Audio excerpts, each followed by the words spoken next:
Taking another tack to that is grant funding, actually. So when I'm working with my really early stage founders, we'll look for the free money first. And actually, once you start, doing your research on Google, tons comes up. It depends on where you are in the country, whether you could be a female founder, ethnic minority. There's something for everybody there, and there's hundreds and hundreds of grants, and they're small. Some can be as small as like £3,000, but that could easily get you going up to £30,000, £50,000 sometimes. So I would always say first go there before you look for the friends and family, because you never know, you might just get lucky. Yeah. So there's, and I'm hearing there's a really kind of important theme of this, is that now and then somebody will just give you money, but actually it doesn't work like that. It's not a gift. It's you're entering into a relationship with someone, whether that might be a grant funder, an individual who is, they might want that money back, they might not want that money back, but there is a trade and a relationship going on. Whether you like it or not, you're a human being, they're a human being.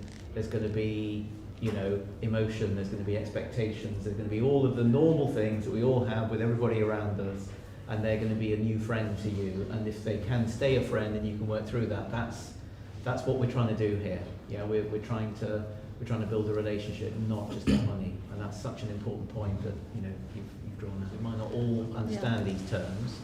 First one, pitch deck. Mm-hmm. What's a pitch deck? Pitch deck, just a fancy word of the slides that you put together that is explaining what your business is, what it's about, how it potentially will make money or solve whichever problem that you've identified. Just think of it as a really short, sharp presentation of what you are creating. Thank you. And we might come back to that, and high net worth individuals. Yes, so what does that mean? Just very rich people who don't give, but they take their money and invest it into founders and businesses. Okay. And angels, that sounded magnificent. Yeah, angels, so that's essentially just more sophisticated individuals who are investing, again, into founders, into businesses. So they have a bit more of a process in place versus just a rich guy or woman. They have a bit more of a sophisticated process in place to do due diligence on your business, on your pitch deck, on your financials, to dig into it a bit more, and then invest money in return for a share of your business. So they may say, we'll give you £10,000, but we want 10% of your business, which then implies that they actually own the business alongside you. Okay. So Franklin, from your own experience, but also the clients you see, what are the challenges you see in exactly what we've been talking about? Do you agree with that? Do you have other insights on? Yeah, I definitely agree with that. Firstly, I would say that, all of you entrepreneurs in there have massive respect for you. It's a tough job, it's unforgiving. Nobody sees the hours you put in, and ultimately, the dreams don't always come to fruition. And so it's a sacrifice that you have to be willing to take. Nobody can take it for you. You have to be the most passionate person about your business. No investor or advisor will be as passionate as you. And if you ever lose that passion, then there's a big problem there. What I would say in terms of advice-wise is learn not to fall in love with the business. Be passionate about it. Fall in love with everything else, your family, your kids, your partner, whoever, your hobbies. But don't fall in love with the business, because sometimes that distracts you from really making the critical decisions you need to make. Another one, don't always assume that because you're a startup, you have to go in from the bottom end, because you can come and price yourself accordingly if you think you have a good enough product and a good enough explanation for why you command the price you command. That you shouldn't always assume that because I'm new, I'm going to give freebies to everybody and discounts to everybody and I'm going to be the cheapest in the market. That isn't always the best strategy. But that said as well, I'm sure you guys all watched Dragon's Den, and you've seen Dragon's Den, right? As mentioned before, be prepared. There's nothing worse than having an opportunity to talk to an investor and you fumble your lines. You forget important information, or there was an occasion where I took an investor to a client, and before that meeting, the client had told me how much money he wanted to raise. When he saw the investor, he changed the amount. And I was there like, what's happened here? What have I missed? And we left with that investor not putting any money into the business, because he said, well, he couldn't justify why he wanted that money. So don't be greedy. You know, if you've got the opportunity to actually raise funds and you think, right, I need £10,000, when somebody comes in front of you with big pockets, don't just say, oh, now I need £30,000 and you can't explain yourself. The truth is, entrepreneurs don't always have to be amazing at every part of the business. And that's a fact you have to kind of establish really early on. Some of you are just great at being the creators. You give birth to the ideas. But don't assume you have to be the financial directors and the operations managers and everything else at once. Of course, when you start, you haven't got the budget to hire people. But the sooner you recognize where your strengths lie, the sooner you can seek help in the other bits that you need to really make a business case solid. All right? So things like bookkeeping, for example. I know lots of young entrepreneurs running really great businesses and their bookkeeping doesn't exist. Well, how on earth do you do your VAT returns? How on earth do you your end of year returns? All that happens is you pay accountants a lot of money for them to do your accounts and your bookkeeping. Whereas actually, if you maybe sign up to some of these online platforms or got somebody and say, look, I want to focus on building my clients in the business. Can you help me with whatever?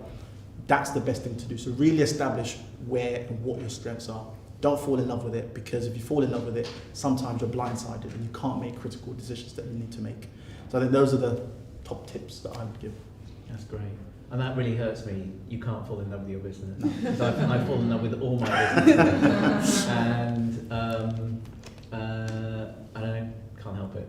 So Fall in love with other people's businesses as well. yeah. So, but it, you know, it's smart advice because it's retaining that objectivity, you know, because that's how other people look in, because they're not in love with your business until they, you know, and it's, so a little kind of preview there, because you talked about how people handle their tax and everything else. We're going to hear sort of in kind of 40 minutes or so from Enzo, who's going to talk about his business, which is exactly in that space of helping you manage your tax affairs as a new business. And his is also a new business, so it's going to be a really rich kind of interesting story from Enzo. We'll come back to that. But I had to just say that. I just want to kind of just circle back a moment, because you all in different ways talked about, you know, there's a little bit of a higher purpose going on here. We're trying to make a difference. Where you know, in most entrepreneurs, my experience is you're in it because you really care about it. You may not fall in love with it, maybe, or maybe you have, but it's a work of passion that you want to see that impact and the change it makes in the world, and that's part of what it is. And I'm hearing that from all of you. And then there's this money thing as well, and you don't get to make that change unless your money works out. Yeah, because it's about, you know, you want to do the thing, but you've got to pay your bills, you've got to make it sustainable, you've got to charge the right price, everything else. So where does that balance lie for the folk that, and I was going to start with you, Frank, the folk that you see where that balance lies, where you see people where they are all about the money, and it doesn't matter what the product is, it's just as long as it makes money, that's fine. Or do you see people the other way around, and where do you see the kind of success stories coming out? Yeah, I mean, when I say don't fall in love with your business, I don't mean go home and, you know, destroy all your images and mood boards. What I mean is, by all means, fall in love with the change you're trying to create. But the business itself, bearing in mind, that's a different entity. When you register your business, it's so-and-so limited. That exists with or without you. Don't fall in love with that, but fall in love with the change that you're trying to make, so that when it comes to the business itself, you can make very critical decisions about it and what's best for the business. And as founders, I think sometimes that's the biggest detachment, removing yourself from the business. A lot of people build businesses that won't exist without them. And if that's the case, then there's a very short time span, right? But that could be a business. I mean, if you're a hairdresser, for example, your business won't exist unless you're doing somebody's hair. But it might be the plan to actually expand and get other hairdressers in your salon to therefore, you know, grow the business. But in terms of the balance, in terms of, you know, do you make a change or is it all about the money? In all honesty, the most successful entrepreneurs I know all started from wanting to make a change. And the money was almost secondary. It's very difficult. If we sit in this room right now and I say to you, right, here's a piece of paper, come up with a business plan, you wouldn't know where to start. A lot of the time it's very difficult to sit there and think, I'm going to come up with the best idea ever. And if that's the case, you start thinking of very complicated things that is going to require so much capital and time and experience and, you know, go to space and everything else. Whereas actually someone had a bad taxi ride one day and said, do you know what, I'm going to set up Uber. Right? Or they couldn't order food to the office to Canary Wharf and set up, you know, a food delivery app. It's small things that you don't sit there thinking I'm going to change the world. But it's actually, how do I improve my well-being and my life and the people around me? So I would say that And on balance, the people who are always actually trying to make a genuine change always win. You have to be. But I think at smaller stages of entrepreneurs, it's always better to focus on that. Can I just add as well, that I think the reason why, and I get the sentiment that, you know, a lot of people talk about being profound when you want to start a business, and when you boil it down to the core, it doesn't have to be profound. But I think what gets you through those dark nights as an entrepreneur is the why. Because the money, you know, sometimes when you're a new startup, there isn't any. And when you're sitting there at 4 a.m. in the morning and there's nobody else awake and you're thinking to yourself, why am I doing this? If that passion and hunger and desire to make a change isn't there, you close your book and go back to work the next day and say, you know what, I'm quitting this. So I think sometimes that's why a lot of entrepreneurs talk about that substance of what keeps you going, because you will fail a lot of the times, but it's about how many times can you keep getting back up and what is the why. So whatever your why is, that's up to you, but that why has to be strong enough to keep you going those dark, lonely nights.